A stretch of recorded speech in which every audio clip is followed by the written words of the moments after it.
Amelia Bedelia's First Day of School by Herman Parrish and pictures by Lynn Averill.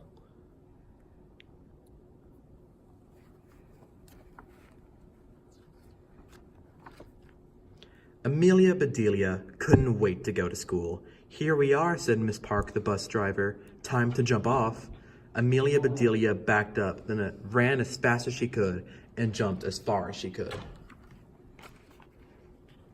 Amelia Bedelia landed right on the top of a grown-up.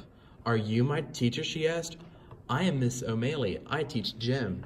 "Oh," said Amelia Bedelia, "I am not Jim. I'm Amelia Bedelia. Can you help me find my teacher?" "Follow me," said Miss O'Malley. And Amelia Bedelia did, right into her new classroom. "Hello there. My name is Miss Edwards. You must be Amelia." "How did you know?" asked Amelia Bedelia. "Because you were my last tag," Miss Edwards said. Amelia Bedelia started running. "You can't catch me," she yelled. "I'm too fast." "Come back," said Miss Edwards, laughing. "We aren't playing tag. I have a name tag for you." Amelia Bedelia looked at her name tag. Something was missing, she added. "Bedelia. I like my whole name," she said. "It rhymes." "So it does," said Miss Edwards. "Now please sit wherever you like." That was a hard choice for Amelia Bedelia. She liked the faraway pictures of places. She liked the letters marching across the top of the board. She liked the hamster running on its wheel.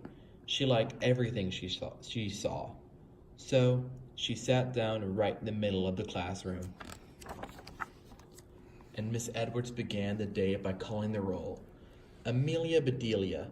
"What?" said Amelia Bedelia. "Not what," said Miss Edwards. "Here." "I hear you," said Amelia Bedelia. "Good," said Miss Edwards. "When you hear your name, say it." It, hollered Amelia Bedelia. "It?" said Miss Edwards. "Who is it?" "I will be it," said Amelia Bedelia. "Can we play tag now?" Everyone began to laugh. "Clap, clap, clap. Shh. Be as quiet as mice," said Miss Edwards. "Now that I am sure you are here, Amelia Bedelia, I'll read the names of your classmates. Rose, here. Teddy, here. Angel, here. Holly, here. Chip, here. Penny, here.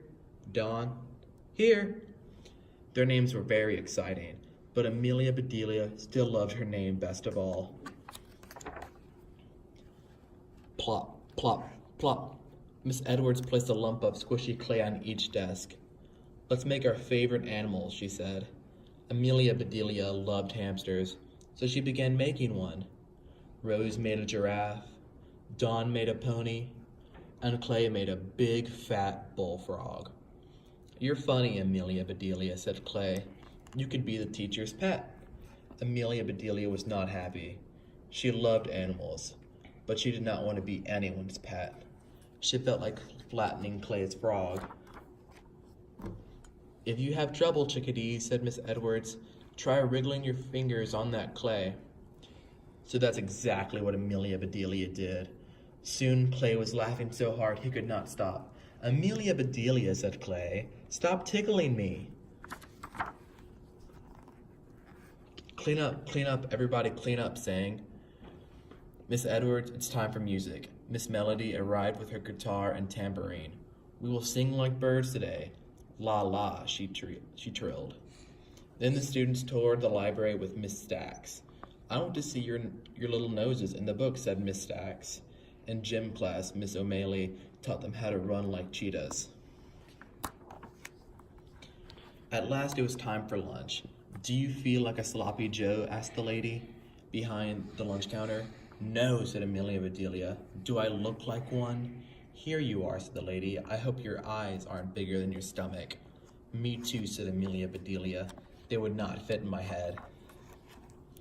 "Amelia Bedelia," said Rose after lunch, "do you want to jump rope with us?" Amelia Bedelia smiled. "Sure," she said. She put the rope on the ground and jumped over it.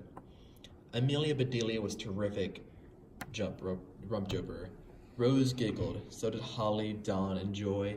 But before long, everyone on the playground was jumping the rope the Amelia Bedelia way. There was time for one last project. Miss Edwards brought out big sheets of paper, glue, and scissors. "This is free time," she said. "Create something wonderful."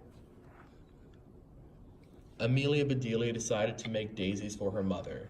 She got a piece of white paper for the petals, and a piece of yellow paper for the centers, and another piece of white paper, and another piece of yellow paper, and another piece of white paper, and another piece of yellow paper.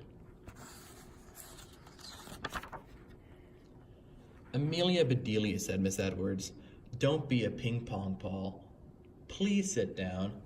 But, I need green for the stems." "Enough is enough," said Miss Edwards. "Please glue yourself to your seat." So Amelia Bedelia did, and since her daisies didn't have stems, she glued them to her headband until the school day ended. "Goodbye, squirrels and ladybugs," said Miss Edwards. She was standing in the doorway, giving everyone a gold star. "See you tomorrow." Soon, Amelia Bedelia was the only one left. "Amelia Bedelia," said Miss Edwards, "why are you still here?" "Because," said Amelia Bedelia, "you told me to glue myself to my seat." "So I did," said Miss Edwards. "And so I did," said Amelia Bedelia.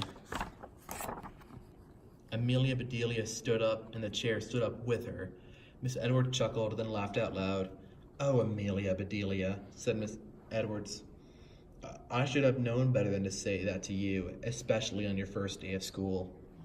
As Miss Edwards got Amelia Bedelia unstuck, she whispered, "Want to know a secret? Today is my first day of school, too. I'm a brand new teacher. We both deserve gold stars," said Amelia Bedelia. "You'll have lots of fun tomorrow," said Miss Edwards. "We are having an assembly." "Hooray," said Amelia Bedelia. "What are we going to build?" "Memories," said Miss Edwards. Then she tapped Amelia Bedelia once on the very top of her head. "Tag," said Miss Edwards. "You are it until tomorrow." Amelia Bedelia smiled. She couldn't wait to come back to school.